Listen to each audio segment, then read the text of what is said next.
I remember the moment I first heard about the wallet that moved after its owner died, because it did not sound like a story. It sounded like a warning whispered across a world that prefers to pretend digital ghosts do not exist.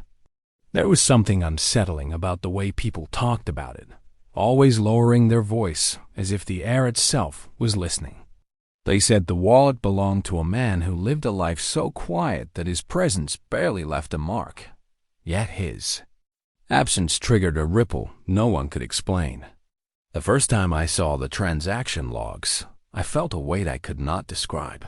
A slow tightening in my chest, as though the numbers were not numbers, but footprints belonging to someone who should not still be walking. What disturbed me most was not the transactions themselves, but their timing, their silence, their precision, each one arriving like a breath released by something that did not require lungs. I kept wondering what kind of intention could survive. A heartbeat that had already stopped.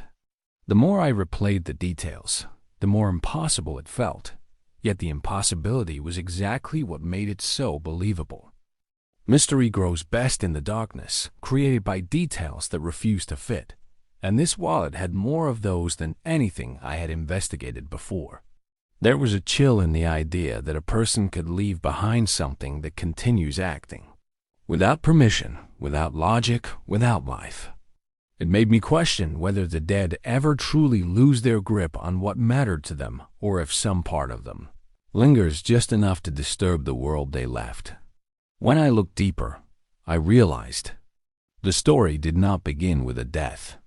It began with something the man feared long before his silence. Before we step into the strange path this story carved, I want you to listen closely, because every detail you are about to hear was gathered with patience, caution, and a quiet dread I never managed to escape. I invite you to follow this journey through shadows and unanswered questions. But before that, I ask you to do something important. If you are listening now, take a moment and subscribe to this channel so you do not miss any of the dark stories we uncover here. Like this video if the atmosphere already pulls you in, and leave a comment telling me your city and country, because I want to know where in the world these stories travel. Your presence here shapes the direction of every mystery we explore, and your engagement helps these stories reach more people who search for the hidden side of reality. Now let us return to the quiet man whose digital trace refused to die. His name was Daniel, though almost no one called him that. He lived alone, in a modest apartment overlooking the edge of a city that never truly slept, but often looked the other way. Daniel's neighbors described him as polite but distant, someone who moved through life with the caution of a man walking across a fragile bridge. He had no family visiting him, no friends staying late, no connection strong enough to pull him fully into the world. Yet he carried something inside him, a tension that flickered through his habits like an unfinished thought. He spent hours at night by the glow of his computer screen, his face half hidden, his eyes reflecting patterns only he understood. He withdrew from conversations whenever anyone mentioned money or technology, and the few times he spoke about his past, he chose his words as though selecting stones from a riverbed, careful not to reveal the ones that cut. Those who saw him in his final weeks recalled the way he seemed more aware of the shadows than the light, pausing as if he heard steps no one else heard. The wallet he left behind did not feel like an asset. It felt like the echo of something he had never resolved. Daniel had always been drawn to things that operated at a distance from ordinary life, and digital currency gave him exactly what he wanted: movement without presence, value without explanation, identity without exposure. Over the years he collected small amounts of Bitcoin with a precision bordering on ritual, storing them in a wallet that he guarded with a seriousness that hinted at something deeper than simple financial caution. He checked the balance several times a day, not out of greed, but out of fear, a fear that something invisible was circling it. When he died alone in his apartment, the wallet should have become silent, frozen like a breath held forever. Instead, 17 days after his death, the first unexplained transaction appeared. A transfer so small it could have been overlooked if not for the timestamp. At first, I assumed it was a delayed automation he might have set up, but the more I analyzed it, the less it felt like something automated. It felt deliberate. It felt awake. The second transaction came 3 days later, slightly larger and executed at an hour when Daniel had never been active. I studied his historical patterns for hours, looking for something that might explain it, but the timing contradicted everything it used to do. Daniel worked like a clock that refused to change rhythm. Yet these movements came at intervals that felt intentional in a new way, as if someone or something was trying to maintain a heartbeat on his behalf. The destination addresses offered no comfort. Each one traced back to wallets that had never seen activity before and never saw activity again after receiving the funds. It was not laundering, not distribution, not a hack, not a scripted dispersion. It looked more like a message scattered into pieces and delivered to nowhere. I contacted the building manager to confirm the exact date Daniel's body had been discovered, hoping for even a slim margin of error. There was none. The autopsy indicated he had been dead days before the first transaction. Yet the patterns continued, each one arriving like a whisper written in numbers. I found myself returning to his apartment complex, standing in the corridor, outside his old door, wondering whether the air still carried the imprint of whatever haunted him. The hallway felt strangely heavier, as if silence had thickened around the memories left behind. I asked one of the neighbors if Daniel ever spoke of someone who might have had access to his digital life. She frowned, hesitated, and finally said, he once mentioned a person he had trusted long ago, but no longer spoke to, someone who had let him down in a way he refused to describe. That single detail lingered in my mind like a thread I was meant to pull, though I sensed it would unravel. Something I was not prepared to see. When I visited his apartment after permission was granted, the space felt meticulously organized, yet suffocatingly empty, as if he had been erasing himself piece by piece long before death claimed the rest. On his desk, I found a small notebook, filled with numbers that looked like meaningless strings until I realized they were timestamps.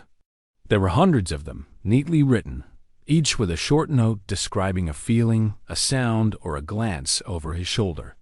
He had documented moments he felt watched, though each description was vague enough that it could be dismissed as the product of an anxious mind. One entry caught my attention more than the others. It read that he had seen a reflection in his dark computer monitor that did not match his own posture. The handwriting beneath the note trembled slightly, the only time his usually controlled script wavered. I flipped the pages slowly, sensing the building pressure in his thoughts. Near the end of the notebook, he wrote that he was preparing for something he could not avoid, something that required him to secure the wallet in a way that no one could exploit. He added that he had created a system within the wallet that relied not on his presence, but on his absence, like a final mechanism designed to activate when he no longer could. I wanted to dismiss the idea as paranoia, but the transactions themselves made it impossible to ignore. If he had designed his own digital ghost, what purpose did it serve? And why send tiny fragments of his wealth into the void instead of preserving them? The last line in the notebook chilled me more than anything else. It said he hoped the wallet would do what he never had the courage to do: confront the part of him he had spent a lifetime running from. It sounded metaphorical, but the wallet was behaving like something following instructions written in fear. I returned to the transaction logs and examined the pattern again, this time without the goal of explanation, but of understanding. The intervals were not random. They formed a rhythm, subtle but consistent, like coded breathing. I aligned the timestamps with the notes from his journal and realized the movements mirrored the moments he felt watched or threatened. It was as if the wallet was reenacting his fears, mapping his anxieties into motion long after he stopped. Breathing. I dug deeper and discovered that one of the early wallet addresses that received a microtransfer contained a single message in its metadata. Almost invisible, something even experienced analysts might miss. It read in tiny fragmented text that the observer was still there. This unsettled me more than any ghost story could. I checked the time the message was embedded. It was 8 days after Daniel died. I stared at the monitor for what felt like hours, trying to convince myself the message had existed before his death. But the blockchain does not lie about time. Something or someone had done this after Daniel's silence had already been confirmed. I wondered if the observer he wrote about had been a real person, perhaps someone who monitored his digital footprint from afar. But the more I thought about it, the less I believed it was a person. The tone felt internal, like a fragment of Daniel's own mind had been broken off and preserved in the structure he built. A ghost not of the dead, but of the living thoughts that tormented him. The final transaction occurred 30 days after his death and was the largest by far. It emptied the wallet completely and sent the entire balance to a single address that had never existed before that moment and was never used again afterward. When I attempted to trace it, every digital trail led to a blank space, as if the address had been cut from the chain the moment it served its purpose. I sat alone in my office, staring at the void he had created, feeling an unease that stretched beyond logic. Daniel had designed something that behaved like a confession delivered in pieces, and that last transfer felt like a final breath released into an empty room. I revisited the apartment one more time and stood by the window where he used to spend long nights staring into the cityscape. The skyline reflected in the dark glass looked fractured, as though the world itself had become another ledger storing memories too heavy to hold. I realized then that the wallet had not moved because Daniel lingered, but because he had spent his life fleeing from something within himself. And the only way he found to face it was to create a mechanism that would speak in his place.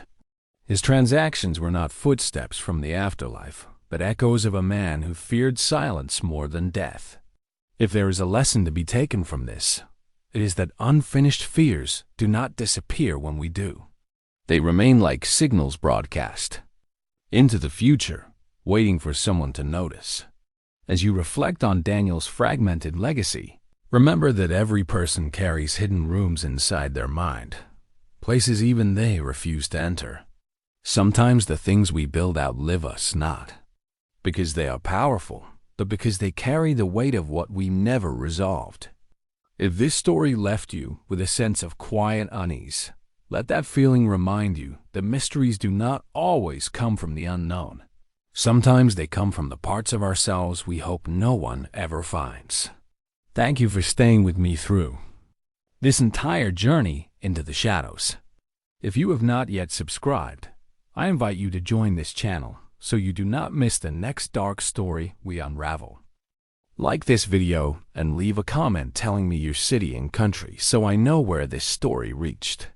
Until our next descent into the hidden corners of the digital world, stay aware of the quiet signals around you, because some of them may be echoes of something left unfinished.